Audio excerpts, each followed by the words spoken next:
Gold. That was the color of the world when it ended. Not the bright, brilliant gold of a rising sun, but the harsh, violent gold of sparks raining from a shattered sky, illuminating a battlefield drenched in ash and copper. He could not breathe.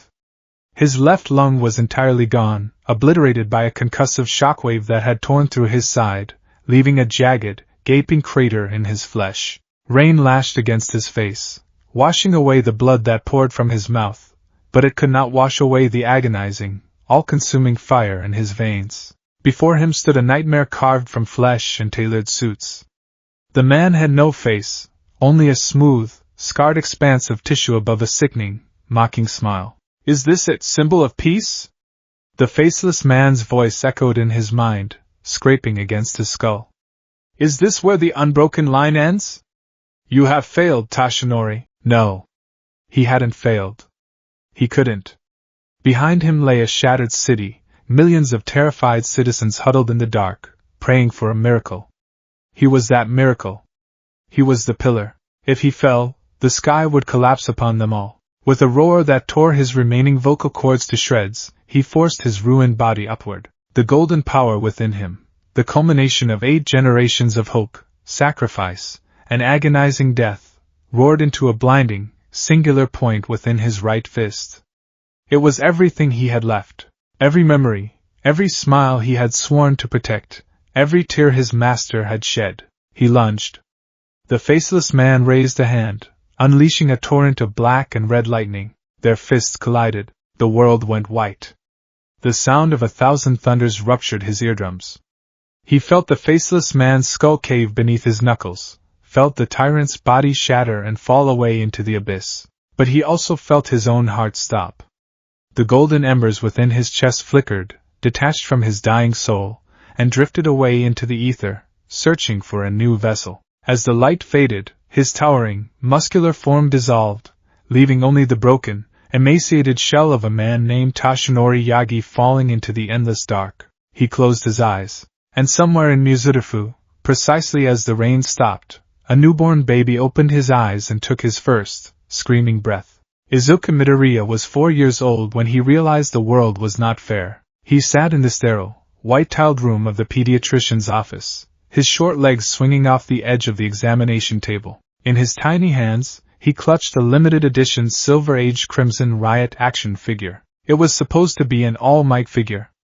Izuku had always wanted an All Might figure. But they didn't make many of those anymore. 4 years ago, the greatest hero in history had died in a catastrophic battle that leveled half of a city. Izuku didn't know the details. His mother always changed the channel when the grim documentaries came on, her eyes red and teary. But he knew that the symbol of peace was gone. Society had spent the last 4 years mourning, sinking into a quiet, pervasive anxiety. Endeavor was the new #1 hero, but he was a man of fire and wrath. He did not smile. He did not make people feel safe. Izuku wanted to be a hero who smiled. He wanted to make people feel safe, just like the man in the old internet videos. You should probably give it up, the doctor said, his voice flat, devoid of any sympathy. The action figure slipped from Izuku's fingers, clattering onto the linoleum floor. His mother, Inko, gasped, her hands flying to her mouth.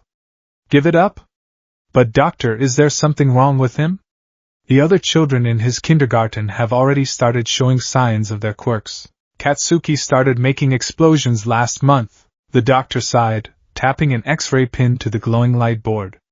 It's a rare evolutionary throwback, Mrs. Midoriya. Look here at the X-ray of Izuku's foot. See this extra joint in the pinky toe? It's a hallmark of humanity from before the dawn of quirks. Your son doesn't have the genetic mutation required to manifest a superhuman ability. He is entirely, fundamentally normal. Izuku stared blankly ahead. The words didn't quite make sense, but the finality in the doctor's tone slammed into his chest like a physical weight. Quirkless. That night it rained. Izuku sat in front of the family computer, the glow of the monitor illuminating his tear-streaked face. On the screen played a grainy, 15-year-old video of a disaster in California. A massive, towering man with golden hair was carrying dozens of civilians from a burning wreckage, his impossibly bright smile cutting through the smoke. Have no fear. Why? Because I am here. Inko stood in the doorway, her heart breaking at the sight of her small, fragile son rocking back and forth. Izuku turned his head slowly, pointing a trembling finger at the screen. Mom! His voice cracked, desperate and small. He saves everyone with a smile. No matter how bad it gets, he smiles. Can I be a hero too? Inko broke. She ran to him, falling to her knees and throwing her arms around his small frame, burying her face in his shoulder. I'm sorry, Izuku. I'm so sorry. I'm sorry. No, Izuku thought, his small hands gripping his mother's shirt. That's not what I needed you to say. But beneath the crushing disappointment, something strange stirred in the back of his 4-year-old mind. It was a faint, echoing thought, spoken in a voice that did not belong to a child. Do not cry for me. I am not done yet. The night terrors began a week later. They were not the normal nightmares of a child. No monsters under the bed, no shadows in the closet. They were terrifyingly vivid, drenched in sensory detail that Izuku's young mind could barely comprehend. He would dream of falling from impossible heights, the wind roaring past his ears, his body moving with a strange, heavy momentum. He would dream of a woman with dark hair tied in a half-bun, a mole beneath her lip. She would look at him with tears in her eyes, place a hand on his cheek, and say, "You're a crazy fan, but you know that? But I trust you." Izuku would wake up crying, his chest aching with a profound, suffocating grief for a woman he had never met. But the worst dreams were the ones of the faceless man. In those dreams, Izuku was not small. He felt massive, his muscles thick and corded with unimaginable power. Yet, despite this strength, he felt terrified. He would stand in a ruined wasteland, staring across the rubble at a man in a black suit. The man had no eyes, no nose, just a wide, terrifying grin that radiated pure, unadulterated malice. "I will take everything from you," the man would whisper, and the voice would echo in Izuku's very bones. Then, the pain would come. A blinding, searing agony in his left side, as if his flesh was being carved out by a hot iron. Izuku would thrash in his bed, screaming at the top of his lungs, feeling his life force drain away into the mud. "Izuku! Izuku, wake up!" Inko would cry, shaking him awake, her face pale with terror. Izuku would snap his eyes open, gasping for air, clutching his left side with small, trembling hands. He would find no blood, no hole. Just smooth, unblemished skin. But the phantom pain would linger for hours, a ghost of a wound that did not exist. As he grew older, the dreams didn't stop. They merely became a part of him, a secret he locked away behind a timid smile. But the dreams weren't the only strange thing about Izuku Midoriya. By the time Izuku was 10, his childhood friend, Katsuki Bakugo, had turned into his greatest tormentor. Bakugo was a prodigy, blessed with a powerful explosion quirk and a fierce, unyielding confidence. In a world desperate for a new symbol of peace, Bakugo was constantly told he was destined for greatness. Izuku, being quirkless, was deemed useless. Deku. Yet, Izuku infuriated Bakugo in ways the explosive boy couldn't articulate. It happened on a Tuesday afternoon behind the elementary school. Bakugo and 2 of his lackeys had cornered a smaller boy, ready to demonstrate the pecking order. Izuku had stepped between them, his knees knocking together in sheer terror, tears already pricking the corners of his eyes. "Stop it, Kaken!" Izuku squeaked, holding his hands up defensively. "Can't you see he's crying? If you keep going, I'll stop you myself." Bakugo sneered, small explosions popping in his palms. "You stop me? Don't make me laugh, Deku. You're quirkless." Bakugo lunged, throwing a right hook aimed squarely at Izuku's jaw. Izuku didn't think. His body simply reacted. Instead of flinching away, Izuku's left foot slid forward into a perfect, grounded martial stance. His right hand came up, parrying Bakugo's wrist with a sharp, calculated deflection that redirected the kinetic energy of the punch harmlessly over his shoulder. Bakugo stumbled past him, eyes wide with shock. He caught his balance and whipped around, staring at the quirkless boy. Izuku looked just as surprised, staring at his own hands as if they belonged to a stranger. "What the hell was that, Deku?" Bakugo roared, a mixture of embarrassment and rage flushing his cheeks. "You think you can fight me?" Panic flooded Izuku's system. His mind screamed at him to apologize, to cower, to run away. But as Bakugo advanced, sparks flying from his fists, something else bubbled up from the depths of Izuku's chest. It was a defense mechanism, a reflexive barrier against fear that felt entirely foreign to his personality. Izuku placed a hand on his hip, leaned back, and let out a loud, booming laugh. H-H-H-H. The sound was utterly bizarre coming from a 10-year-old boy. It was deep, resonant, and entirely lacking in genuine mirth. It was a theatrical, commanding laugh, the kind a seasoned hero used to project confidence to civilians and strike fear into villains. Bakugo froze, thoroughly creeped out. The two lackeys exchanged uneasy glances. Why are you laughing, you freak?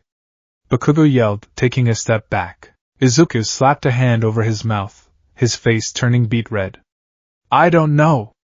He muffled through his fingers, the timid, anxious Izuku returning in a flash. I'm sorry. I can't stop, Bakugo scoffed, utterly entirely derailed from his bullying momentum. Whatever. You're crazy, Deku. Let's get out of here, he snapped to his friends, stomping off. Izuku stood alone in the schoolyard, trembling. He dropped his hand from his mouth and touched his chest. His heart was hammering. Why had he laughed? He wasn't happy. He was terrified. But in that split second, a voice in his head had told him, smile. Show them you are unafraid. A hero's smile is their strongest shield. It was just one of many eccentricities. Izuku had an encyclopedic knowledge of hero tactics, which wasn't unusual for a hero fanboy. What was unusual was how he knew it. He would draw complex aerodynamic diagrams of how a specific punch could alter weather patterns. He would watch modern heroes on the news and mutter criticisms under his breath. Kamui Wood shouldn't have led with a binding move in a closed space with civilian crossfire. A simple Detroit-style sweeping kick would have disoriented the villain and cleared the perimeter. Izuku would mumble, writing furiously in his notebooks. He named all of his hypothetical super moves after American states and cities. He didn't know why. He had never been to America. But the names tasted familiar on his tongue. Texas. Detroit. Carolina. Missouri. They felt like old friends. His body, however, was a constant source of frustration. Izuku felt a perpetual, nagging dissonance between his mind and his physical form. When he ran, he subconsciously leaned forward, expecting to cover 20 meters in a single stride, only to trip over his own feet. When he tried to lift a heavy box, his muscles would brace to hoist a truck, resulting in pulled tendons and aching joints when his frail, quirkless body failed to deliver. It felt like wearing a suit of armor made of paper, while possessing the instincts of a tank. By the time he was 14, the dissonance had settled into a quiet, resigned depression. Izuku sat in his middle school classroom, staring out the window at the sprawling, concrete expanse of Mizurufu. The teacher was droning on at the front of the class, slapping a stack of career aptitude tests on his podium. You're all third years now, the teacher said lazily. It's time to start thinking seriously about your futures. I would hand out these career forms, but who am I kidding? You all want to be heroes, right? The classroom erupted in cheers, students showing off their quirks. Glowing hands, stretchy fingers, small rock manifestations. Yes, you all have wonderful quirks, the teacher sighed. But remember, using them in public is against the law. Oh, Bakugo, you're aiming for Yui High School, aren't you? The room fell silent. Yui was the most prestigious hero academy in the country, the alma mater of countless legends. Katsuki Bakugo leaned back in his chair, feet propped on his desk, a smug grin plastered across his face. Don't lump me in with these rejects, teach. I'm not just aiming for Yui. I'm going to ace the exams, graduate at the top of my class, and become the only hero to ever surpass the old number one. I'll make Endeavor look like a cheap matchstick. Ah, right, the teacher said, glancing down at his clipboard. Midoriya, you're applying for Yui too, right? The silence that followed was absolute, before it shattered into uproarious laughter. Midoriya? No way. You can't get into UA without a quirk. What's he going to do, study the villains to death? Izuku shrank into his seat, throwing his arms over his head. They got rid of that rule. He stammered defensively. There's no rule against quirkless students applying anymore. I could be the first. Smash his desk. Stand tall. Demand respect. The intrusive thought flared in his mind, carrying that heavy, veteran weight. Izuku shoved it down, burying his face in his arms. He was used to the mocking. He was used to the feeling of being small. But Bakugo was not amused. After class, as Izuku was packing his hero analysis for the future number 13 notebook into his yellow backpack, Bakugo snatched it from his hands. We're not done talking, Deku, Bakugo growled. Izuku looked up, his heart doing a familiar, frantic flutter. Kaken, please give that back. Bakugo didn't answer. He clamped his hands over the notebook and activated his quirk. A loud pop echoed in the empty classroom, and the smell of burnt paper and ozone filled the air. Bakugo tossed the scorched, smoldering notebook out the open window. It splashed into the koi pond 3 stories below. Izuku stared at the window, a numb emptiness settling in his chest. The best heroes out there showed signs of greatness early on, Bakugo said, leaning in close, his red eyes piercing Izuku's green ones. I'm going to be the only one from this garbage middle school to make it into UA. So do me a favor, Deku. Forget this hero nonsense. You're a pebble on the side of the road. Bakugo turned and walked toward the door with his cronies. Pausing at the threshold, he looked back over his shoulder, a cruel, mocking sneer on his lips. If you want a quirk so badly, there's a quick way to do it. Take a swan dive off the roof and pray you're born with one in your next life. Izuku froze. The cruelty of the words hit him like a physical blow. But beneath the sting, a sudden, burning fury ignited in his chest. It wasn't the helpless anger of a bullied teenager. It was the righteous, roaring indignation of a man who had dedicated his life to protecting the weak from the cruel. Izuku's head snapped up. His eyes narrowed, the trembling in his limbs vanishing entirely. How dare you? For a terrifying second, as Bakugo looked at Izuku, he didn't see the frail, trembling Deku. He saw a shadow standing behind the boy, towering and imposing, with piercing blue eyes that glared down at him with immense disappointment. Bakugo took an involuntary step back, a cold sweat breaking out on his neck. He blinked, and the illusion was gone. Just Deku, looking down at his desk shaking. TCH. Freak, Bakugo muttered, hurrying out the door. Izuku stayed in the classroom for a long time, breathing heavily. He pressed a hand to his chest. His heart was beating out of rhythm again. The anger had felt so real, so alien. He walked down to the koi pond and fished his ruined notebook out of the water.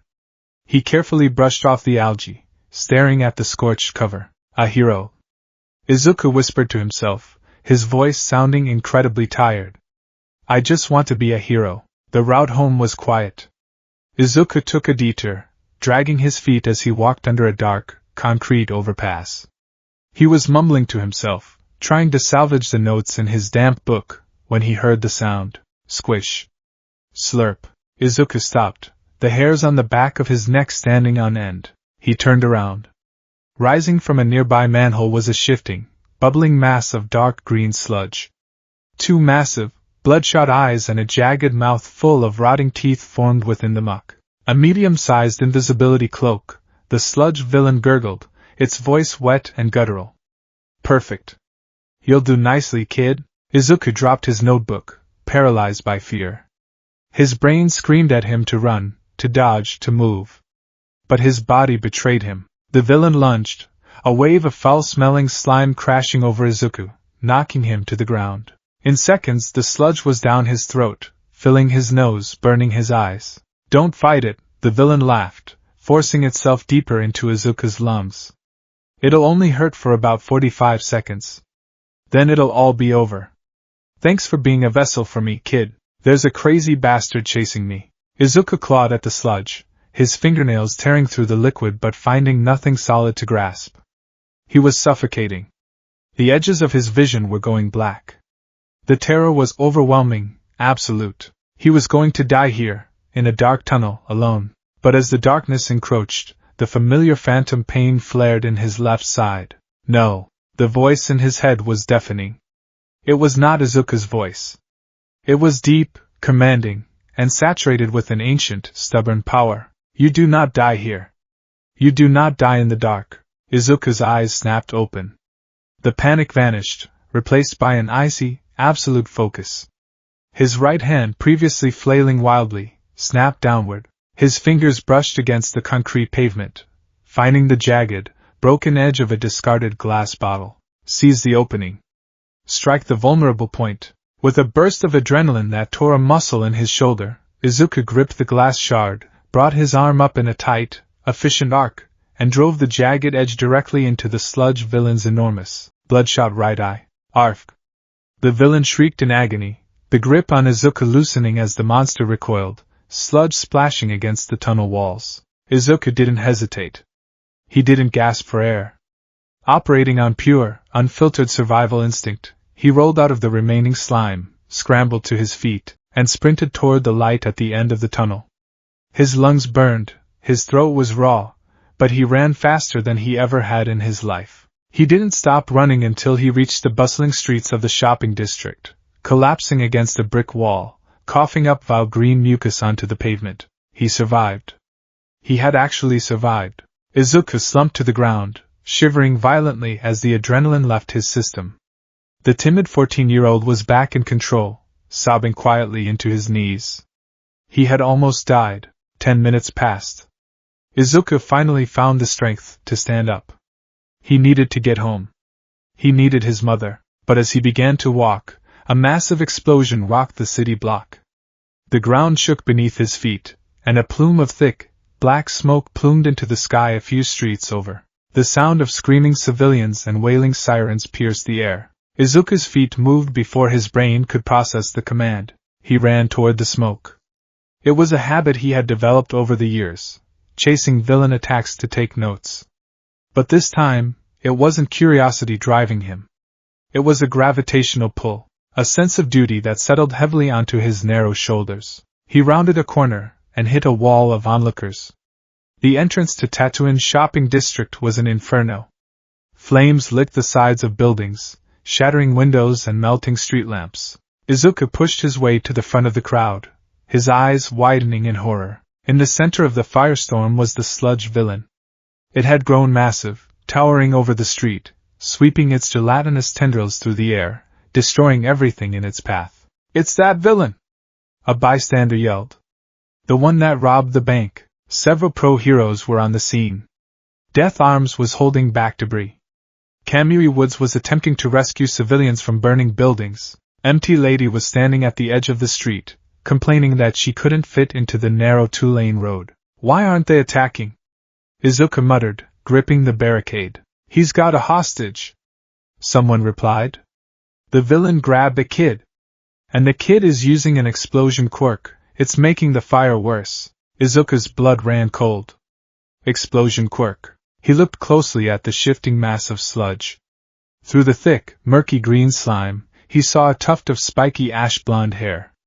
He saw a familiar, tear-streaked face struggling to breathe. He saw furious, terrified red eyes looking out at the crowd, silently pleading for help. "Kaken." Izuku looked to the pro-heroes. Death Arms was shouting, "We just have to wait for someone with a suitable quirk. We can't engage." Kamui Woods nodded, looking helpless. "It's too dangerous. They're waiting." The realization hit Izuku like a physical blow. They were waiting.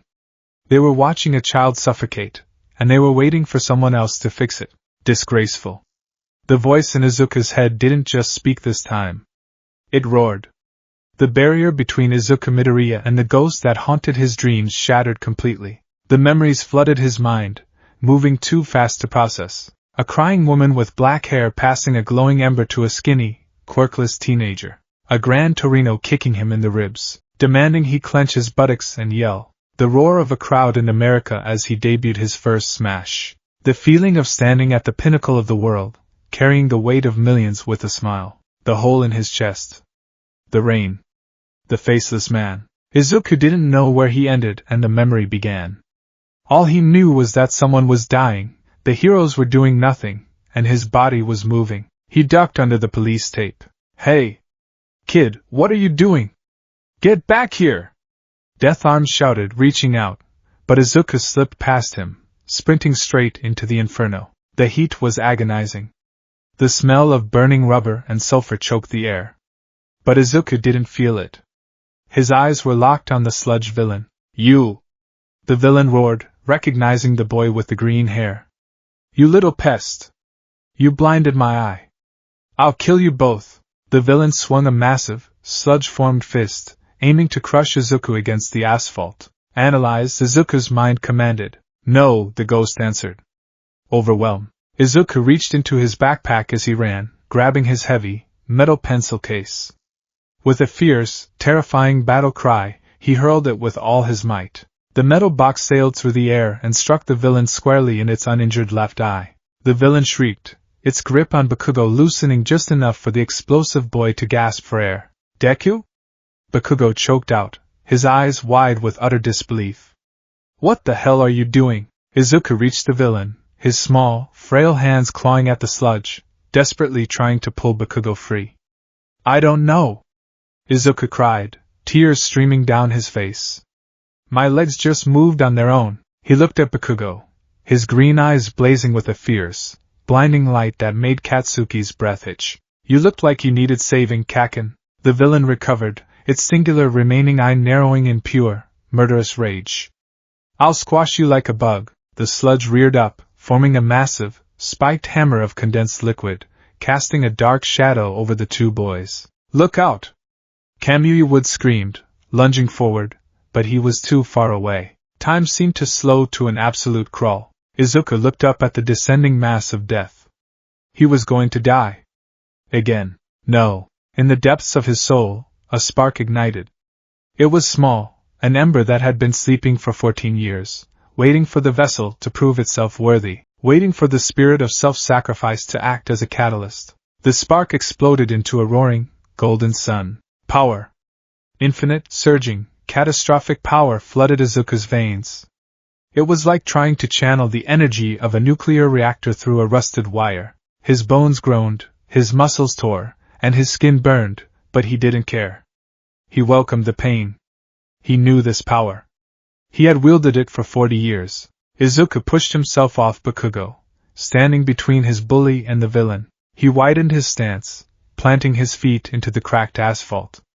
He rotated his hips, pulling his right arm back. As he did, the air around him seemed to warp.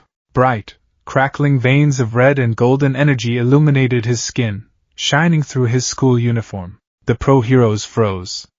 Bakugo stared in shock. For a single, fleeting second, the shadow of a giant fell over Tatooine Station. A massive, muscular man with golden hair standing in a familiar, awe-inspiring pose overlaid the small, green-haired boy. Izuku's voice changed. When he spoke, it was a booming, resonant baritone that echoed off the buildings, carrying the weight of a god. Texas. Izuku threw his right fist forward. Smash! The punch didn't connect with the villain. It didn't need to. The sheer kinetic force of the swing ignited the air. A shockwave of condensed atmospheric pressure erupted from Izuku's knuckles. It hit the sludge villain like a freight train, instantly atomizing the liquid body and scattering the villain into 1,000 microscopic droplets across the city block. But the force didn't stop there. The wind pressure tore down the street, extinguishing the raging fires in a single, massive gust. It shattered the remaining unbroken windows, sent the pro-heroes tumbling backward, and shot straight up into the sky. Above Muzurifu, the heavy, dark storm clouds that had been gathering were violently ripped apart. A massive, circular hole was punched through the overcast sky, allowing a single, brilliant beam of golden sunlight to pierce the gloom and illuminate the ruined street. Silence fell over the shopping district. The fire was gone. The villain was gone. Izuku stood frozen in his punching stance. He stared at his right arm. The sleeve of his uniform was completely shredded. His arm hung limply at his side, the skin bruised a terrifying, mottled purple, the bones shattered into a dozen pieces. The pain registered a second later. Izuku let out a breathless, agonizing gasp. The golden energy receded, the ghost of the giant vanished, and Izuku Midoriya was just a 14-year-old boy again. His eyes rolled back into his head, and he collapsed onto the pavement, unconscious. Beep. Beep. Beep. Izuku awoke to the steady, rhythmic sound of a heart monitor. He blinked, groaning as the harsh fluorescent lights of the hospital room assaulted his eyes. He's awake! His mother's voice cried out. Inko threw herself over his bed, sobbing hysterically. Izuku! Oh, my baby, I was so worried. The heroes said you charged in, and then there was a shockwave, and your arm, oh, your poor arm. Izuku looked down. His right arm was encased in a heavy, white plaster cast, suspended by a sling. It throbbed with a dull, persistent agony. Mom! Izuku mumbled, his throat dry. What happened? The pro-heroes scolded you, but then they praised you, Inko cried, wiping her eyes. They said you managed to distract the villain long enough for a strange weather phenomenon to put out the fire. And Bakugo was saved. A weather phenomenon. Izuku closed his eyes. The memories of the incident came rushing back. The heat, the fear, the sudden, explosive burst of power. The word he had yelled. Texas Smash. Mom, Izuku said quietly. Can I have a moment alone? My head really hurts. Inko sniffled, nodding quickly. Of course, sweetie. I'll go get the doctor. I love you. She kissed his forehead and hurried out of the room, closing the door behind her. Izuku sat in the silence of the hospital room for a long time. He swung his legs over the side of the bed, wincing as his bruised ribs protested the movement. He stood up, his bare feet touching the cold linoleum floor, and slowly walked over to the small mirror hanging above the sink in the corner of the room. He looked at his reflection. He saw messy green hair. He saw a round, freckled face. He saw wide, anxious green eyes. He looked like Izuku Midoriya, but as he stared, he let out a long, slow breath. He closed his eyes, and reached deep into his chest, feeling for that spark. It was there. It wasn't dormant anymore. It was awake, humming with a warm, terrifying vitality. It felt like a torch passing from one hand to another, only the hands belonged to the same soul. He opened his eyes. In the mirror, for just a fraction of a second, the reflection shifted. The green eyes faded to a piercing, electric blue. The freckles vanished, replaced by the hollow, shadowed cheeks of a veteran hero who had seen 1,000 battles. Izuku raised his uninjured left hand and placed it flat against the glass of the mirror. The fragmented memories that had haunted his dreams for 14 years finally snapped together like puzzle pieces. The dreams of falling. The woman with the black hair. The man with no face. The hole in his side. The golden rain. He wasn't just a fanboy who studied All Might. He hadn't just idolized the symbol of peace. He was the symbol of peace. Tashinori, Izuku whispered to the empty room, the name tasting like ash and honey on his tongue. He looked at his broken right arm. His current body was terribly weak. It couldn't handle the power of one for all. If he tried to use 100% again, he would blow his own limbs off. He wasn't a 7-foot-tall god anymore. He was a 14-year-old kid, but the world was getting darker. The villains were getting bolder. And the faceless man, all for one, was still out there, hiding in the shadows, waiting for his chance to strike now that he believed his nemesis was dead. Izuku looked back into the mirror. The anxiety and fear that usually clouded his green eyes burned away, replaced by an ironclad, unbreakable resolve. I died, Izuku said softly, his voice trembling before steadying into a quiet vow. But I'm not done yet. I have to get stronger. I have to do it again. He smiled. It wasn't the timid, nervous smile of Deku. It was a hero's smile. The world thought the symbol of peace was dead. They were wrong. He was just taking a detour. The transition was not a sudden, clean break. It was a slow, agonizing bleed. For the first few days after the sludge villain incident, Izuku Midoriya lived in a state of profound psychological vertigo. When he looked at his hands, he expected them to be massive, scarred, and calloused from decades of war. Instead, he saw the soft, unblemished hands of a 14-year-old boy. When he breathed, he subconsciously braced for the sharp, rattling ache in his missing left lung. Instead, he drew in full, deep breaths of clean air, the sensation so alien it made him dizzy. He was Izuku Midoriya. He liked Katsudan. He muttered when he thought too hard. He cried easily. He loved his mother. But he was also Tashinori Yagi. He liked the smell of cedar. He remembered the exact trajectory of a Delaware smash. He remembered the agonizing grief of watching Nana Shimura die. He remembered the feeling of the world resting heavily, yet comfortably, on his broad shoulders. 2 lives. 2 identities. One fragile, adolescent brain trying desperately to stitch them together without fracturing into pieces. When the hospital finally discharged him, Izuku walked home with his mother in near silence. The streets of Mizutofu were exactly as they had always been, but he looked at them through different eyes. Where Izuku used to see tall buildings and marvel at the heroes swinging between them, Toshinori's veteran gaze automatically scanned for structural weaknesses, evacuation routes, and sniper vantage points. Izuku, sweetie? He blinked, pulling his gaze away from a reinforced concrete overpass. Inko Midoriya was looking at him with wide, worried eyes. She had her hands wrung tightly together in front of her chest. Yes, Mom? He replied, his voice soft. Are you sure you're feeling all right? The doctors said the shockwave from the villain attack might have given you a concussion. You've been so quiet. Izuku looked at his mother. Toshinori's memory supplied a profound, sweeping wave of affection for the small, green-haired woman. She was a good mother. She had raised him alone, poured her heart into him, and wept for his broken dreams. Toshinori had never had a mother quite like her. He had been orphaned young, raised by the harsh realities of the world and the stern discipline of his masters. Without thinking, Izuku reached out with his uninjured left hand and placed it gently on her shoulder. He stood a little straighter. I am fine, Mom. Truly, he said. His voice was still a teenager's pitch, but the cadence, the deep, reassuring rhythm of the words, belonged to the symbol of peace. You don't need to worry anymore. I'm going to be okay. Inko froze. She stared at her son's face. The boy who normally shrank away from his own shadow, who stuttered and looked at the ground, was looking her directly in the eye with a warm, unshakable calmness. Oh, okay, Inko whispered, a sudden flush of tears pricking her eyes. She didn't know why, but for the first time in years, looking at her quirkless son made her feel entirely, perfectly safe. That evening, Izuku sat in the center of his bedroom, surrounded by ghosts. His room was a shrine to his past life. Posters of All Might covered every inch of wallpaper. Action figures stood in victorious poses on every shelf. Bed sheets, alarm clocks, limited edition Silver Age replica capes. Everything was Toshinori. Izuku sat cross-legged on the floor, staring at a life-size poster of All Might in his Golden Age costume.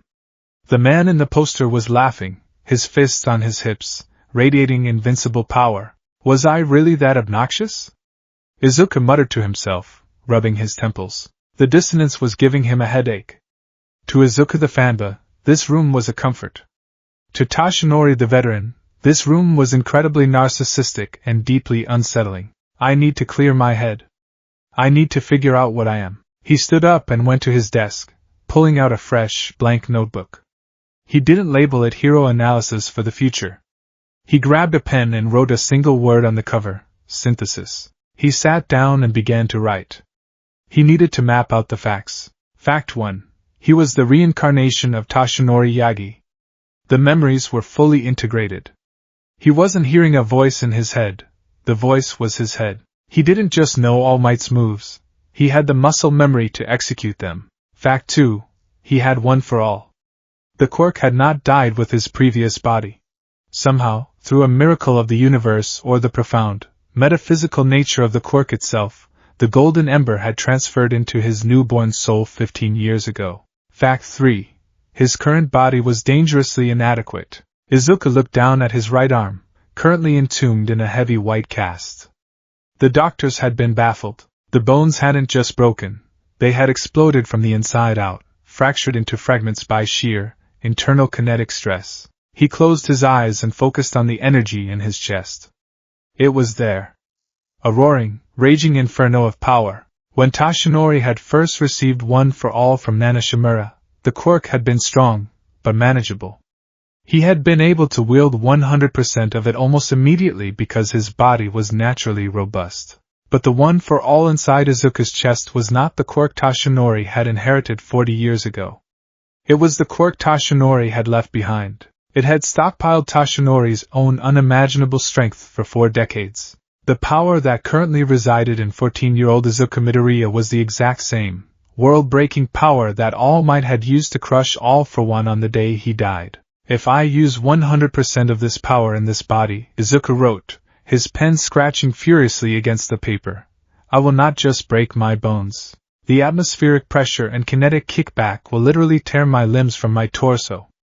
I will die. He dropped the pen and let out a heavy sigh. He couldn't be All Might. Not again. Even if he wanted to, his body wouldn't allow it. All Might was a brawler, a man who overpowered his enemies with overwhelming, brute force and sheer charisma. Izuku Midoriya was small, analytical, and cautious. I can't just rely on muscle memory, Izuku whispered to the empty room. Tashinori's instincts almost got me killed today. If I had just punched the sludge villain normally, I would have broken my hand, but I wouldn't have shattered my arm to dust. He looked at the poster of his past life one last time. Slowly, deliberately, Izuku stood up. He walked over to the wall and reached for the corner of the life-size poster. With a sharp tug, he pulled it down. He went around the room, taking down the posters, packing away the action figures, folding the replica capes. He didn't throw them away. He loved them too much for that. But he packed them into boxes and shoved them into his closet. When he was done, the room was bare. Just a bed, a desk, and a 14-year-old boy. It was a blank slate. I am Izuku Midoriya, he said aloud, testing the words, letting the truth of them settle into his bones. I am a vessel. I am a successor to myself. He looked down at his ruined arm. The UA entrance exam was exactly 10 months away. 10 months, he murmured. I need a vessel that won't shatter. I need to rebuild. Returning to Aldera Junior High was an exercise in extreme patience. When Izuku walked into the classroom 2 days later, his arm in a sling, the room went dead silent. Everyone had seen the news.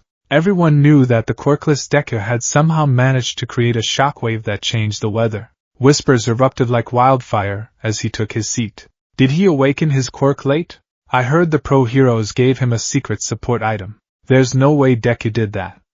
It must have been the villain's quirk malfunctioning. Izuku ignored them. He pulled out a textbook and began to read, his posture perfectly straight. A loud slam on his desk made him look up. Katsuki Bakugo stood over him, his red eyes burning with a mixture of fury, confusion, and a deep, unacknowledged fear. Explain it, Bakugo hissed, small wisps of smoke curling from his palms. What the hell was that trick, Deku? You've been hiding a quirk this whole time? You've been laughing at me behind my back? The old Izuku would have flinched, stuttered, and thrown his hands up to protect his face. The new Izuku simply looked up. He didn't glare. He didn't scowl. He looked at Bakugo with the calm, assessing gaze of a teacher looking at a particularly difficult student. Izuku's green eyes were cold, deep, and entirely devoid of fear. I didn't hide anything from you, Kaken, Izuku said quietly, his voice steady. My quirk manifested late. That's all there is to it. Bakugo gritted his teeth, grabbing Izuku by the collar of his uniform. Don't give me that crap. You looked down on me. When that sludge bastard had me, you looked at me like I was some helpless extra. Izuku didn't resist the grab. He just sat there, letting Bakugo hold him. You were dying, Katsuki, Izuku said, dropping the childhood nickname for the first time in his life. Bakugo flinched, the name hitting him like a slap. You couldn't breathe. The heroes weren't moving, Izuku continued, his voice dropping an octave, carrying that heavy, veteran weight that made the hairs on Bakugo's arms stand up. I didn't look down on you. I did what a hero is supposed to do. I acted. Izuku raised his uninjured left hand and gently, but firmly, gripped Bakugo's wrist. Bakugo tried to yank his arm away, but Izuku's grip was like an iron vice. He wasn't using one for all. It was just the sheer, terrifying leverage of someone who knew exactly how to immobilize a joint. I'm glad you're safe, Izuku said, and he smiled. It was a small, sad smile. But if you think I'm going to spend the rest of my life cowering from you just to protect your pride, you are deeply mistaken. Izuku let go. Bakugo stumbled back a step, rubbing his wrist, his eyes wide. He opened his mouth to shout, to explode, but the words died in his throat.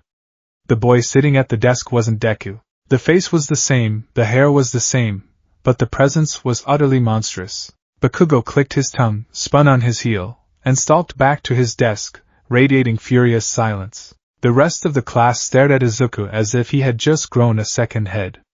Izuku sighed internally, turning back to his textbook. I need to work on my temper, he thought, rubbing the bridge of his nose. I'm too old for petty schoolyard squabbles. Focus on the mission. Saturday morning. 4 a.m. The air was crisp and salty. The sky was a deep, bruised purple, the sun still hours away from breaking the horizon. Izuku stood at the top of the concrete stairs overlooking Dagoba Municipal Beach Park. Or at least, what used to be a beach park.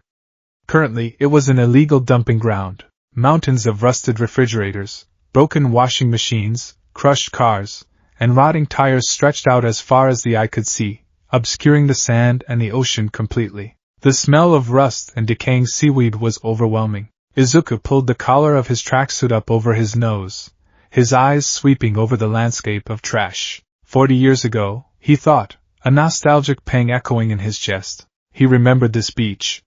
He remembered being a skinny, 15-year-old kid with bright blonde hair. He remembered a short, terrifying old man named Gran Torino kicking him into the sand, yelling at him to move a truck tire before breakfast. He had cleaned this entire beach to prepare his body for Nana's quirk. It was poetic, really. The world had gone to rot since All Might died. It was only fitting that his training ground had done the same. All right, Izuku muttered, stretching his uninjured left arm and his legs. Let's see what we have to work with. He walked down the stairs and approached a moderately sized microwave oven half buried in the sand. He bent his knees, gripped the sides with his left hand and his cast-covered right arm, and pulled. The microwave didn't budge. Izuku grunted, straining his back, digging his sneakers into the sand. He pulled until his face turned red, his veins popping against his skin. Finally, with a sickening squelch of wet sand, the microwave came loose. Izuku stumbled backward, dropping it onto his foot. Ow! Motherf! Izuku bit his tongue, hopping up and down on one foot. He stood panting, looking at the tiny, rusted box. He had barely managed to lift 40 pounds. A wave of crushing despair washed over him. The mountain of trash loomed over him, mocking his frailty. Tashinori's memories supplied a vivid image of him lifting a 3-ton truck over his head with one hand while laughing. The juxtaposition was so sharp it physically hurt. I am weak, Izuku said, staring at his trembling hands. Fundamentally, structurally weak. He closed his eyes. The easy thing to do would be to activate one for all. Just a fraction of a percent. Just enough to make the work easy. No. Izuku clenched his jaw. If he relied on the quirk to build his body, he wouldn't build true muscle. He would just be relying on a crutch. He needed his actual, biological flesh to be dense enough to act as a conduit. If the conduit was hollow, the energy would rip it apart. He walked over to an old, discarded rope. He tied one end around the handle of a rusted mini-fridge, and looped the other end over his shoulder. He dug his heels into the sand. He leaned forward. Izuku grunted, pulling against the dead weight. The 10 months of hell began. Months 1 to 3, the breaking of the vessel. The first trimester of Izuku's training was dedicated entirely to tearing his body down so it could rebuild itself. He designed a grueling, borderline masochistic diet and workout regimen, utilizing his vast analytical knowledge of sports science combined with Tashinori's memories of elite physical conditioning. He ate boiled chicken, rice, and fish until he felt sick. He ran 10 kilometers every morning before school. At the beach, he moved trash. First the small things, microwaves, televisions, tires. He dragged them across the sand, loading them into a designated pickup zone for the city trucks. His body fought him every step of the way.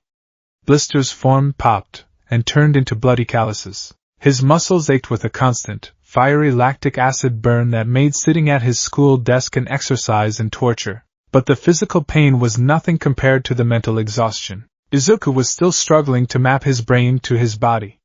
While carrying a heavy television, Tashinori's muscle memory would tell him to toss it casually into the air. Izuku would attempt it, fail miserably, and drop the TV on his own head. Stop trying to be him. Izuku screamed at himself one rainy Tuesday evening, kneeling in the mud, clutching a bruised shoulder. You're not 6'2" anymore. Your center of gravity is different. Adjust. He began to film himself. He set up his phone on a pile of tires and recorded his movements. At night, he analyzed the footage with ruthless scrutiny. "My stance is too wide," he muttered, scribbling in his synthesis notebook. Tashinori's wide stance worked because he was a massive target who needed to anchor himself against immense impacts. "I am small. If I use a wide stance, I lose mobility. I need a narrower boxer-style stance. Stay on the balls of my feet." He wasn't just building muscle. He was rewriting the martial arts style of the world's greatest hero from the ground up, adapting a heavyweight brawler's moveset into a lightweight striker's frame. By the end of the 3rd month, his cast was removed. His right arm was pale and thin, but fully healed. Underneath his baggy school uniform, the soft, rounded edges of a 14-year-old boy were beginning to give way to the dense, coiled tension of a young athlete. Months 4 to 6, the spark and the flame. As autumn bled into winter, the temperature at the beach plummeted. The ocean winds were like ice, biting into Izuku's skin as he worked. He had moved on to the medium-sized trash, dressers, large appliances, car doors. It was during the 5th month that Izuku decided it was time to test the quirk. He stood alone on the cleared section of the beach, his breath misting in the freezing air. He wore a simple gray tank top and sweatpants, his newly developing muscles shivering slightly in the cold. "Okay," Izuku whispered. "Control. Precision. Not a torrent, just a trickle." He closed his eyes and looked inward. The golden inferno of One for All raged in his chest. In his past life, calling upon this power was like flipping a light switch. It flooded his entire body instantly. Izuku couldn't do that. He had to compartmentalize it. He imagined the power as an ocean, and his arm as a dry riverbed. He didn't want to open the floodgates. He just wanted a single cup of water. He focused intensely on his right index finger. 5%. "Just give me 5% of the total output," he breathed in. He pulled the energy from his chest, routing it carefully down his shoulder, past his elbow, into his hand. Crackle. Izuku opened his eyes. A beautiful, glowing web of red and gold energy was pulsing beneath the skin of his index finger. Small sparks of green lightning, a color unique to this new vessel, he realized, danced off his knuckle. "I did it," he gasped, a thrill of pure ecstasy rushing through him. He aimed his finger at a rusted metal barrel 20 yards away.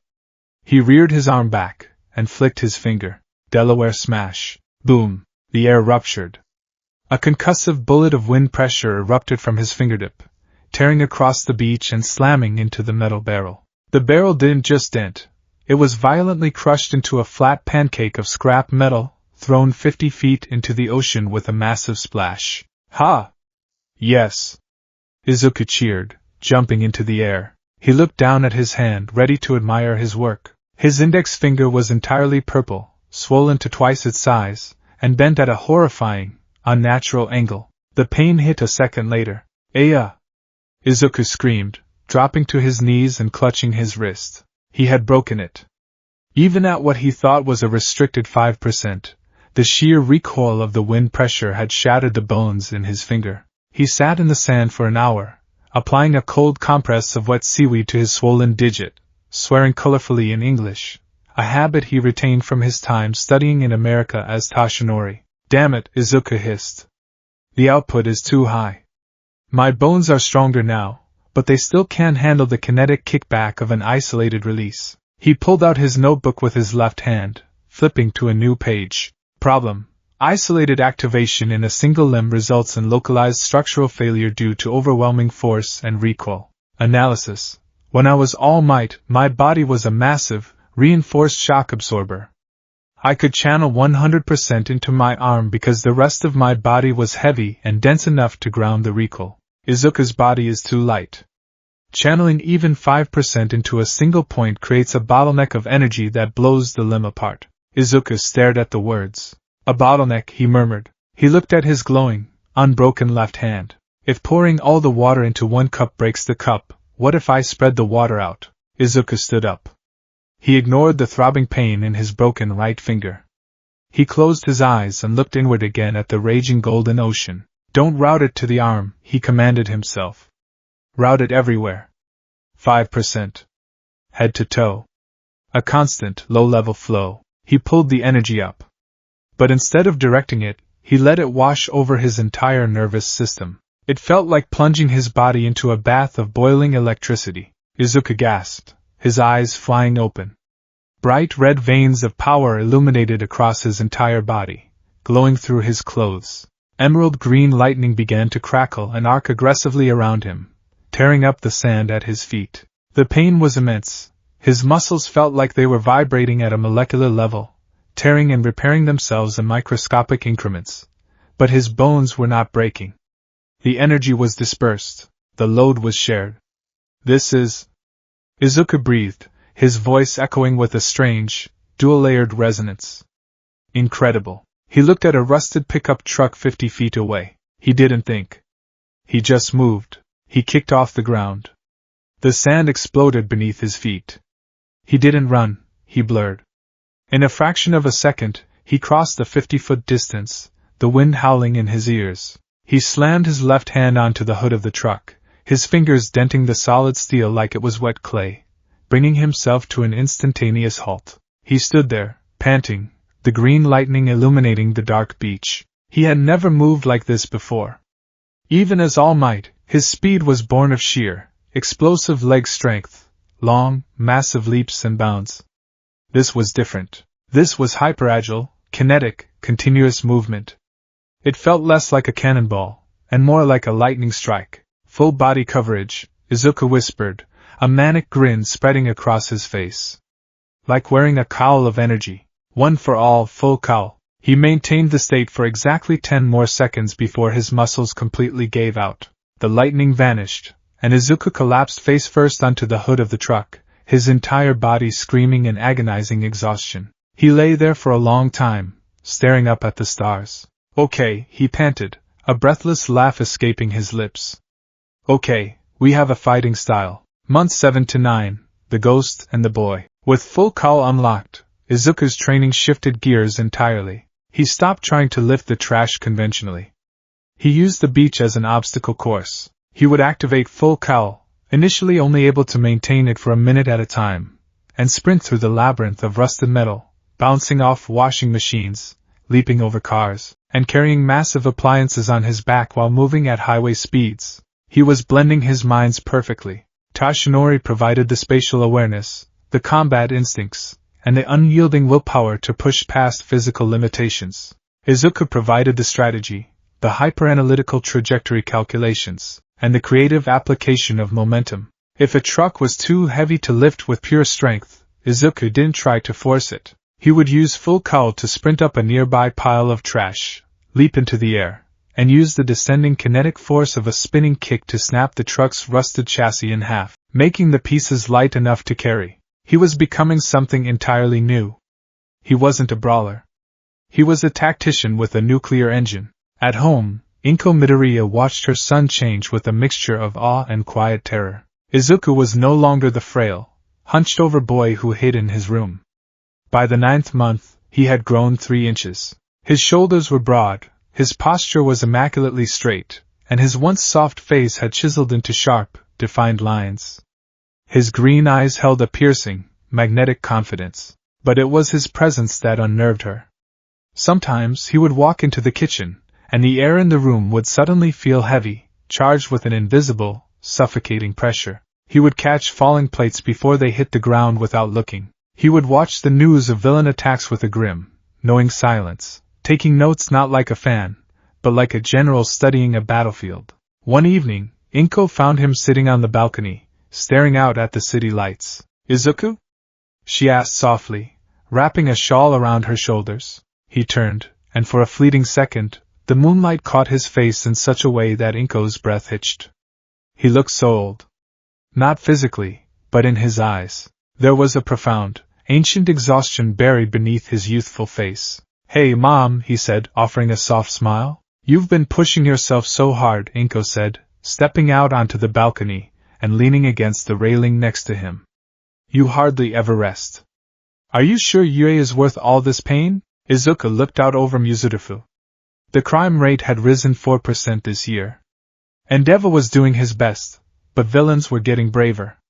The shadows were growing longer. The faceless man from his nightmares was out there, healing, waiting. It's not about you, Mom, Izuku said quietly.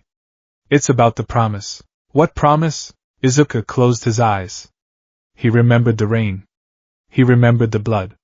He remembered looking at the shattered city, and swearing that as long as his soul existed, he would not let them fall into the dark. A promise I made to myself a long time ago, Izuku said. He opened his eyes and looked at his mother. I have to be the pillar. If I'm not, people will die. Inko stared at him. She reached out and cupped his scarred, calloused cheek. You are just one boy, Izuku, she whispered, tears in her eyes. You don't have to carry the world. Izuku leaned into her touch.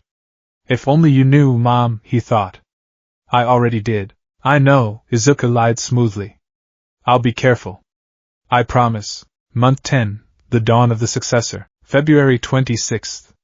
The morning of the UA entrance exam. The sun was just beginning to peek over the horizon, casting brilliant streaks of gold and pink across the sky. Izuku stood at the edge of the water, the gentle waves washing over his sneakers. He was shirtless, the frigid morning air doing nothing to deter the heat radiating from his body. He was a masterpiece of human conditioning. His muscles were densely packed, carved out of marble and steel, covered in a thin sheen of sweat. Faint, silvery scars lined his arms and hands, souvenirs from the explosive power of One for All, but they only added to the rugged, undeniable power he exuded. He turned around and looked at Dagoba Municipal Beach Park. It was empty. Not a single tire. Not a single rusted bolt. The endless mountains of trash were entirely gone, hauled away piece by painstaking piece over the course of 10 grueling months. The pristine white sand stretched cleanly from the seawall to the ocean, sparkling in the dawn light. He had done it. Again. Izuku walked back toward the seawall, his chest heaving with deep, satisfied breaths. He reached the concrete steps and picked up his school uniform, pulling the white shirt over his broad shoulders, tying his red tie with practiced, immaculate precision. He picked up his synthesis notebook. He flipped through the pages. Calculations, physics equations, martial arts stances, dietary tracking. He had mapped his new body flawlessly. He could comfortably maintain full cal at 5% indefinitely, and push to 8% in short bursts before his muscles began to tear. It wasn't 100%. It wasn't the world-breaking power of his past, but it was his. Izuku walked up the steps and stopped at the top, looking down at the beach one last time. The wind blew, rustling his messy green hair. For a moment, he wasn't alone.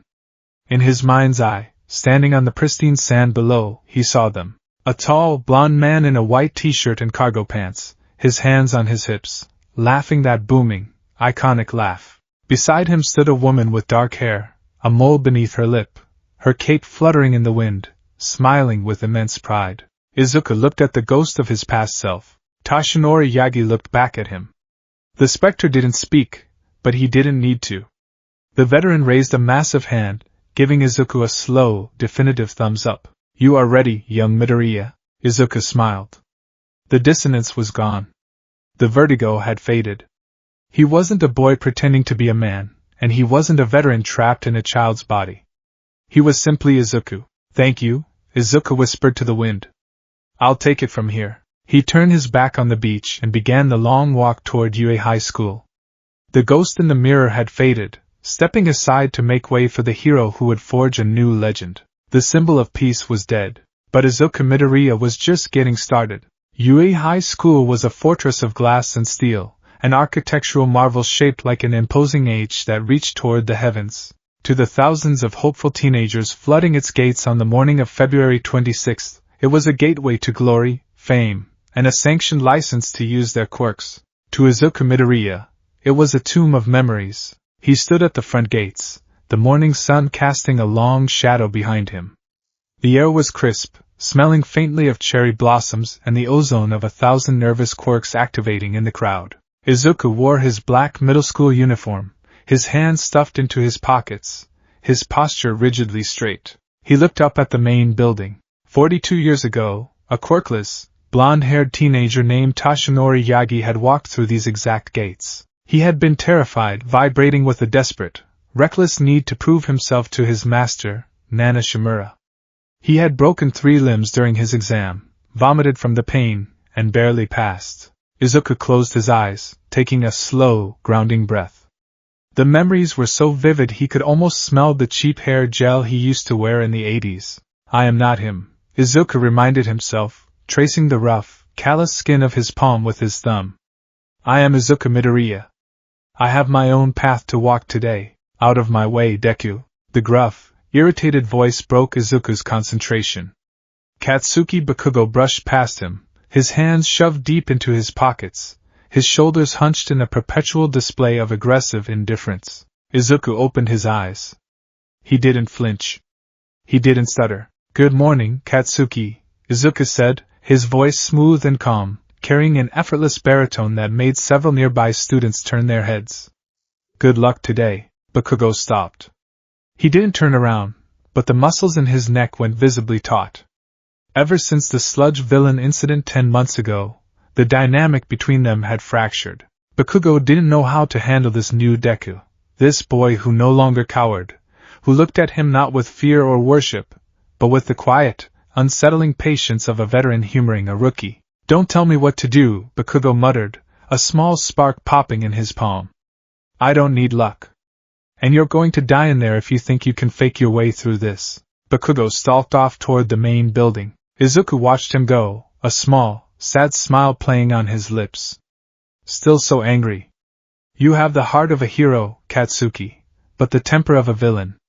We'll need to fix that. Izuku took his first step toward the school. As he did, his mind, preoccupied with dissecting Bakugo's psychological profile, failed to communicate with his feet. The toe of his red sneaker caught the lip of the concrete paving stone. His center of gravity pitched forward. Izuku thought, his analytical brain immediately calculating the trajectory of his fall.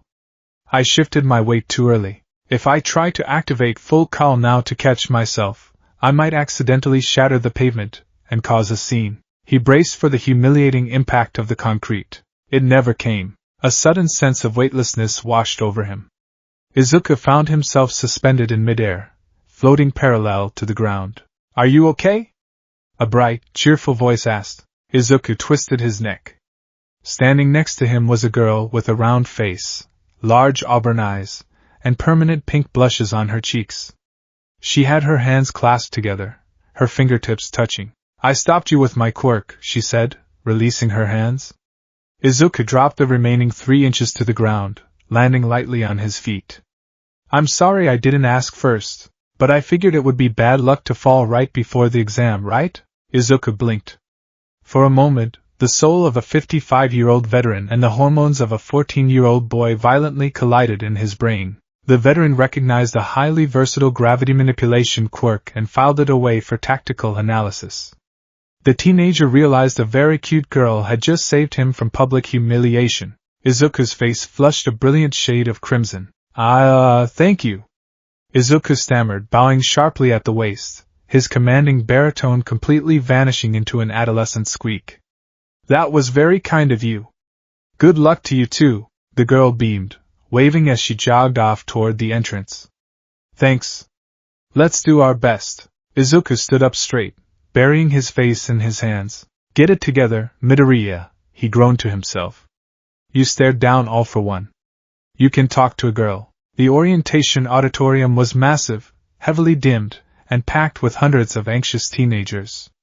Izuku sat near the middle, perfectly still, his eyes locked on the stage. Welcome to today's live performance. The voice hero, Present Mike, stood at the podium, striking a dramatic pose, his leather jacket squeaking in the microphone feedback. Everybody say hey. The auditorium was met with dead, agonizing silence. Izuku winced. Tough crowd, Yamada, he thought.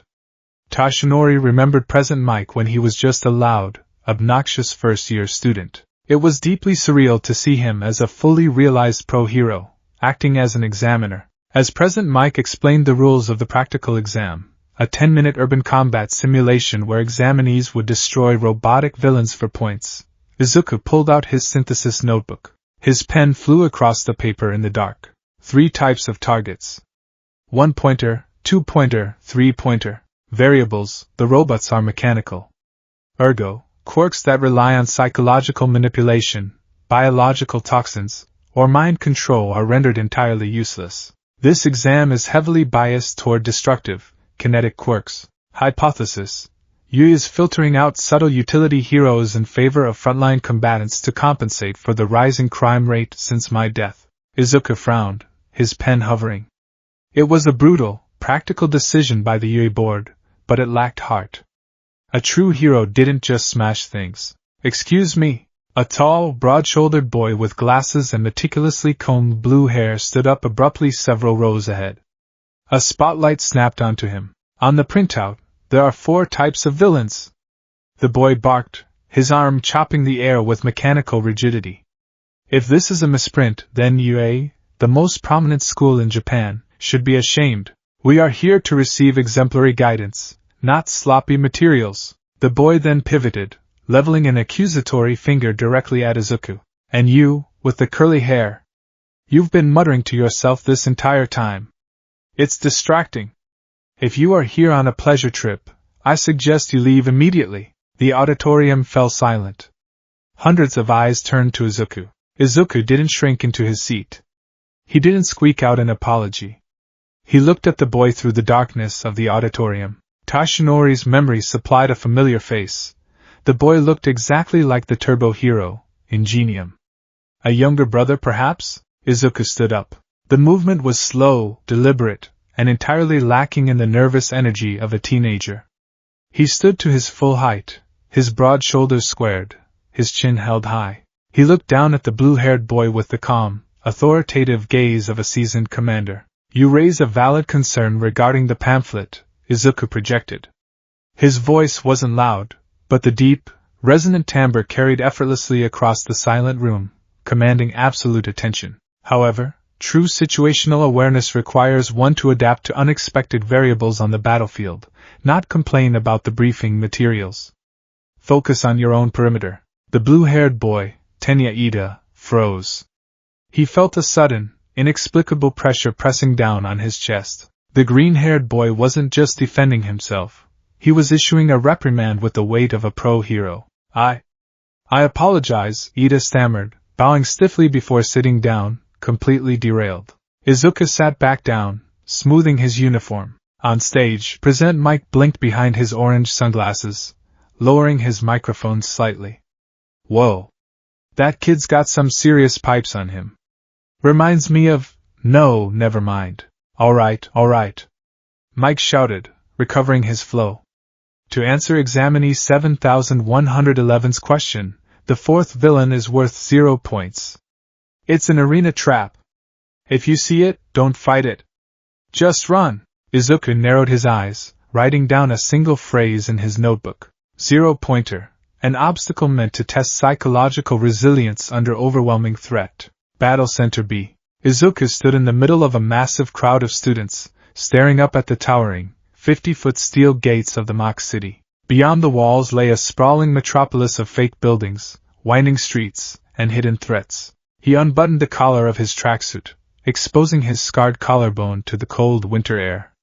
He closed his eyes. He reached into his chest. The golden ocean of One for All was churning, eager to be unleashed. For 10 months, Izuku had meticulously trained his body to handle a constant flow of 5%. It was a delicate, dangerous balance. If he slipped, if he allowed his emotions to spike and accidentally pulled 20%, his limbs would shatter like glass. Control. Precision. Synthesis. Izuku breathed out. Crackle. Emerald green lightning arced across his skin, illuminating the concrete beneath his feet. Bright red, glowing veins of power spider-webbed up his arms and neck. The air around him grew warm, vibrating with kinetic energy. Several students backed away, startled by the sudden, aggressive display of power. Right, let's start. Present Mick's voice boomed from the watchtower speakers. What's wrong? There are no countdowns in real battles. Run, run, run! The gates hadn't even fully opened when Izuku moved. He didn't run. He detonated. The concrete beneath his sneakers spiderwebbed, and with a sound like a cracking whip, Izuku vanished from the starting line. A trail of green lightning was the only indication he had been there at all. He cleared the gates a full 3 seconds before anyone else realized the exam had started. Izuku tore down the main avenue of the fake city, his eyes darting back and forth. His analytical mind was working in perfect overdrive, processing the geometry of the buildings, the shadows of the alleyways, and the faint mechanical whirring in the distance. Target acquired. A one-pointer rolled out from an intersection 50 yards ahead. It was a bulky, mono-wheeled machine armed with a dual-barreled pneumatic cannon. Its red optic sensor locked onto Izuku. Target sighted. The robot synthesized, raising its cannons. Izuku didn't slow down.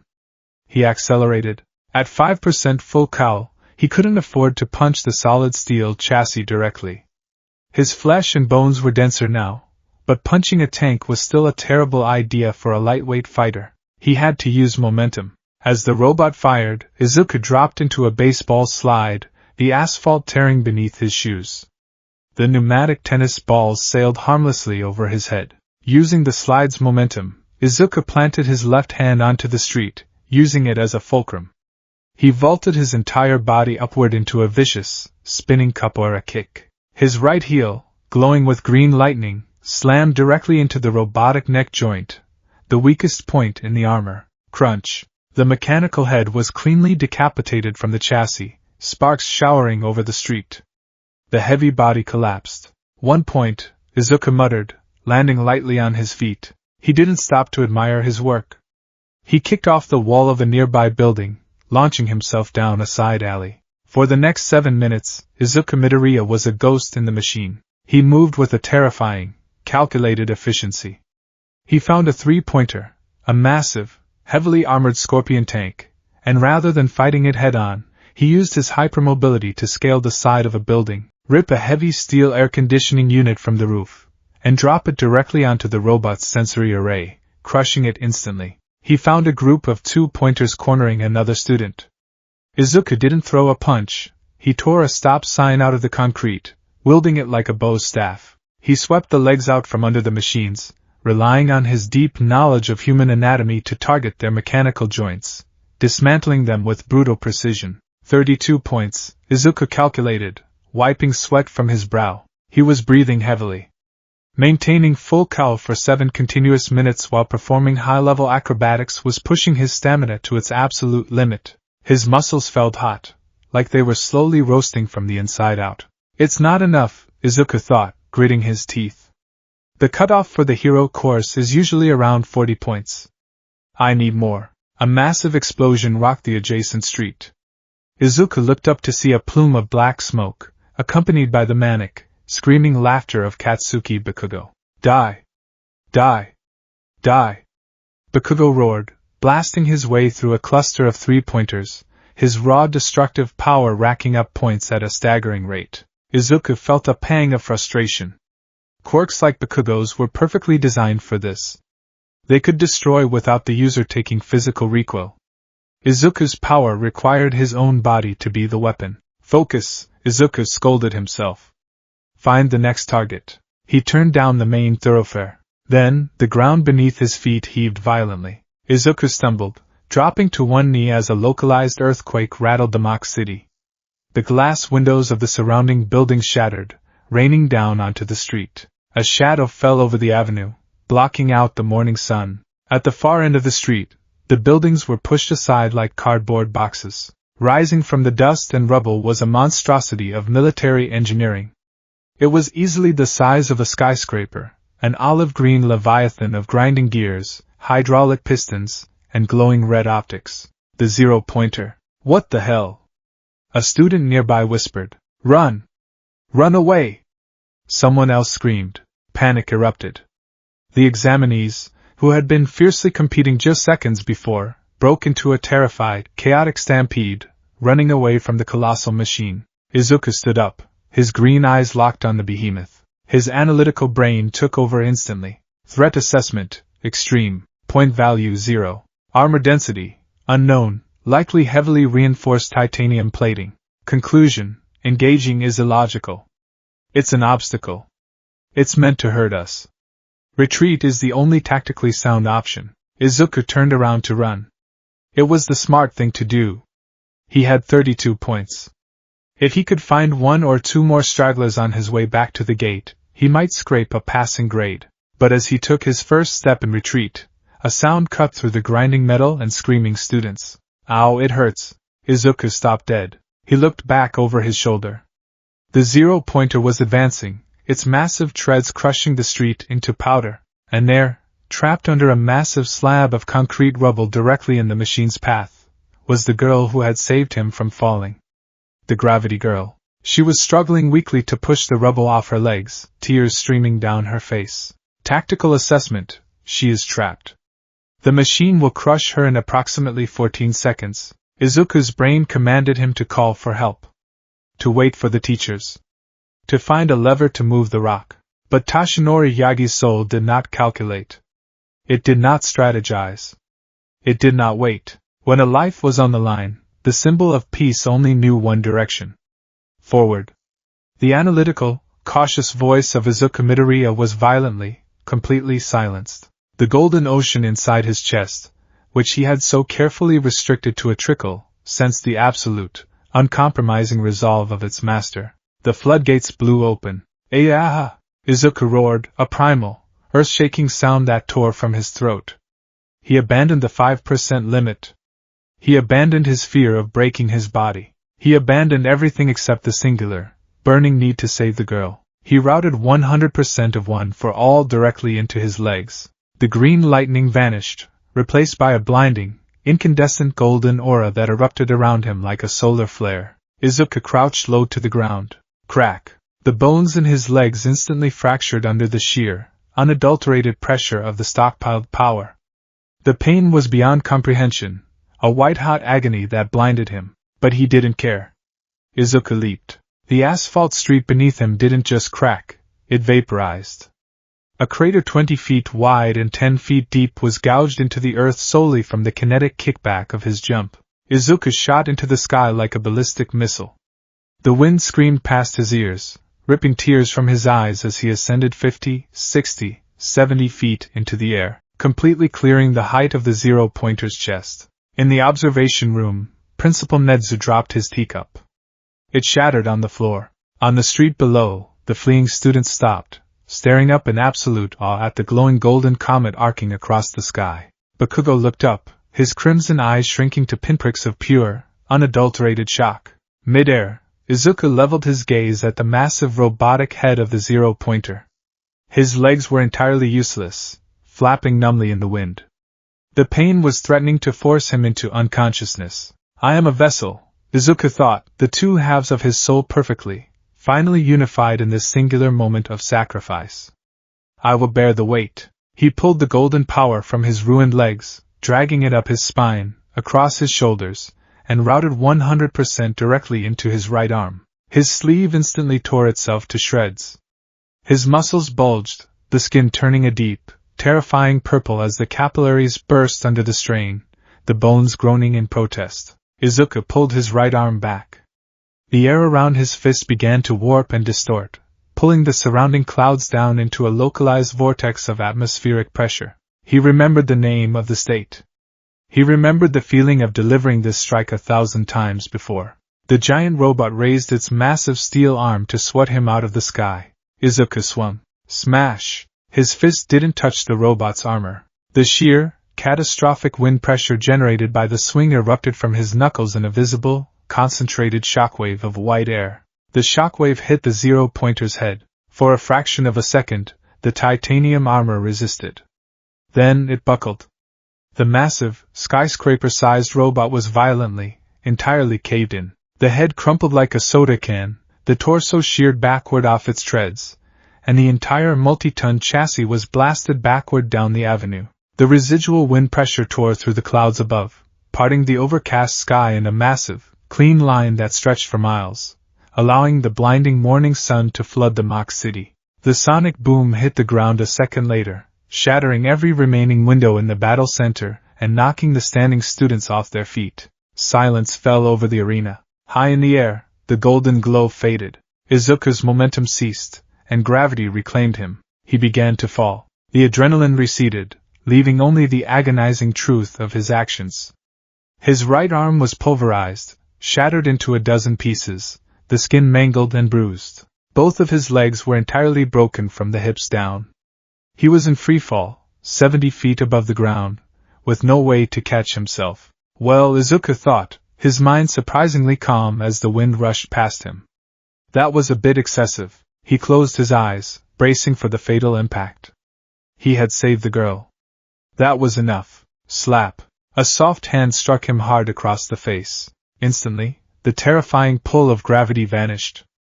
Izuku opened his eyes. He was floating mere inches above the ruined pavement. The auburn-haired girl was standing over him, panting heavily, one hand on her stomach. She had used a piece of debris to launch herself up and intercept his fall. Release! She gasped, pressing her fingertips together. Izuku dropped the remaining 3 inches, hitting the ground with a sickening, wet crunch. The girl instantly turned away and vomited onto the pavement, completely exhausting her quirk limit. The exam is over. President Mick's voice blared over the speakers, echoing off the ruined buildings. Izuku lay on his back, staring up at the clear blue sky he had just created. He couldn't move. He could barely breathe. The pain was consuming his mind, threatening to drag him into the dark. Only 32 points, Izuku wheezed, a single tear escaping his eye and rolling down his dirt-streaked cheek. Not enough. I failed. The darkness rushed up to meet him, and he finally let go, slipping into unconsciousness. Out of the way, out of the way. A small, elderly woman in a doctor's coat waddled through the crowd of stunned teenagers. She carried a massive syringe like a walking cane. Recovery girl, Chio Shizenji, huffed as she surveyed the destruction. She had been the primary medical officer at UA for 50 years. She had seen it all. She had seen levelers, blasters, elementals, and mutators. But as she approached the crater, her experienced eyes narrowed. She looked at the decapitated chassis of the zero-pointer half a mile down the road. She looked at the sheared asphalt, the perfect, localized epicenter of kinetic force, and the parted clouds above. A ghost walked over her grave. No, Chio thought, her heart skipping a beat. That's impossible. She pushed through the remaining students and found the boy lying broken on the ground. Chio knelt beside Izuku. She gently took his shattered, purple right arm into her small hands.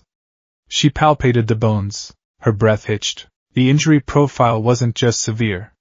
It was identical. The microfractures, the pulverized joints, the ruptured capillaries from sheer, internal energy overload. She had treated this exact injury profile dozens of times. She had scolded a blonde, reckless idiot for this exact brand of self-mutilation over 40 years ago. She looked at the boy's face. He was young, freckled, and completely unfamiliar, but the aura, the lingering, microscopic static of the quirk radiating from his broken body was unmistakable. Chio. A voice whispered in her mind. A memory of a dying man in a hospital bed 15 years ago, smiling at her with half a lung. I think it's moving on, old friend. Chio swallowed hard.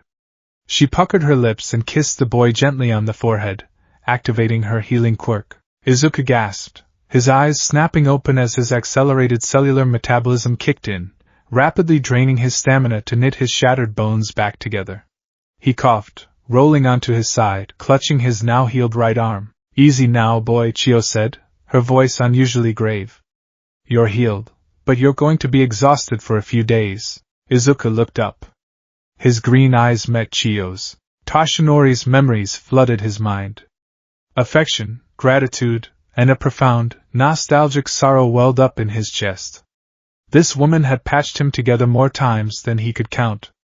She had kept his secret. She had watched him die. Izuku slowly sat up. He bowed his head respectfully. Thank you, recovery girl, Izuku said softly. Chio didn't move. She stared deep into the boy's green eyes. She saw the immense, ancient weight hidden behind them. Who are you, boy? Chio asked, her voice dropping to a whisper so low that none of the other students could hear. Izuku smiled, a small, knowing expression that made the hairs on Chio's arms stand up. I'm Izuku Midoriya, he replied quietly. A hopeful hero. Chio stared at him for a long, heavy moment. Then, she let out a slow, trembling sigh. She patted his cheek. Well, Izuku Midoriya, she said, her eyes suspiciously wet. Try not to break yourself so completely next time. My lips can only do so much. 2 agonizing weeks passed. Izuku spent them in a state of quiet resignation. He had analyzed his performance. 32 combat points. It wasn't enough to breach the top ranks of the hero course. He had shown reckless disregard for his own safety. He had failed to synthesize his power effectively when pushed to the brink. He was sitting at his desk on a rainy Tuesday evening, staring blankly at his synthesis notebook, when Inko burst into his room. "Izuku!" she cried, sliding across the floor on her knees, waving a thick, UA-stamped envelope. It came! The letter came! Izuku felt his heart stop. He took the envelope from her trembling hands. It was heavy. "Mom, can I?" "Yes. I'll be in the kitchen." "Oh, my nerves." Inko fled the room, closing the door tightly. Izuku stared at the wax seal. He broke it, turning the envelope over.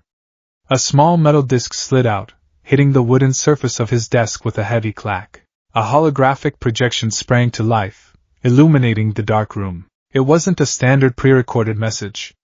Sitting behind a massive oak desk, wearing a tailored suit and sipping a cup of tea, was the principal of UA High School. Nedzu. The stoat-bear-dog hybrid looked directly into the camera. "Am I on?" "Excellent," Nedzu said, placing his teacup down. "Greetings, Izuku Midoriya. I am Principal Nedzu." Izuku sat up straight, instantly captivated. "You did quite poorly on the written exam, I must say," Nedzu began cheerfully. "A perfectly average score. And your combat points during the practical exam left much to be desired. 32 points. Under normal circumstances, that would place you squarely on the rejection list for the hero course." Izuku dropped his head, staring at his hands. "I knew it." However, Nedzu continued, his tone shifting into something darker, sharper. "UA does not merely test a student's ability to destroy. We are a school that breeds heroes. And what is a hero, if not someone who moves when others stand still?" The hologram flickered, displaying footage of the exam. It showed Izuku running away from the zero-pointer. Then, it showed him stopping. It showed him turning back. "Examiner Uraraka was trapped," Nedzu said softly. "You had every reason to run. Your body was not prepared for the strain you put it under. We saw the medical reports. And yet, the footage played the leap. The blinding golden light. The apocalyptic shockwave that shattered the robot. You threw away your own safety, your own points, and your own life to save a stranger," Nedzu said. A scoreboard appeared next to Nedzu's face. "Izuku Midoriya. Combat points 32. Rescue points 75. Total 107. Izuku gasped, his hands flying to his mouth. "Rescue points. A secret criteria, judged by a panel of teachers," Nedzu explained. "You scored the highest in the history of this academy, far surpassing the previous record holder, a young man who walked these halls 4 decades ago." Nedzu leaned forward, looking deeply into the camera. The cheerful demeanor was gone, replaced by the calculating, terrifying intellect of a creature that knew too much. "The world has been dark for 15 years, Midoriya," Nedzu said, his voice carrying a profound, melancholic weight. "We have been cold. We have missed the sun." Nedzu smiled, a sharp, fierce expression. "Welcome back," the principal said softly. "This is your hero academia." The hologram fizzled out, leaving Izuku sitting in the dark. Tears, hot, unbidden, and overwhelming, spilled over his eyelashes.